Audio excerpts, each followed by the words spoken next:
Bo día a todos e todas. Hoxe gustaríame falar dunha cuestión moi importante, que é a relación entre a saúde mental e o ciberacoso.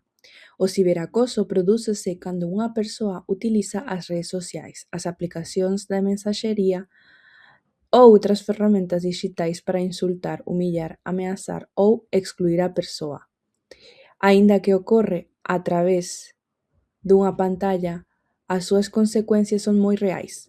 A vítima do ciberacoso pode sufrir ansiedade, tristeza, baixa autoestima e mesmo depresión. Moitas veces senten medo de conectarse ás redes sociais ou de relacionarse cos demais, o que afecta o seu benestar emocional e a saúde mental. Por iso é fundamental que todos e todas fagamos un bo uso da tecnoloxía.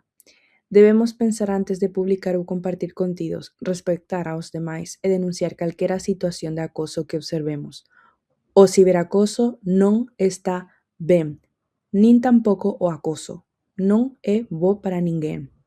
Un comentario ofensivo pode facer que alguén teña moito dano.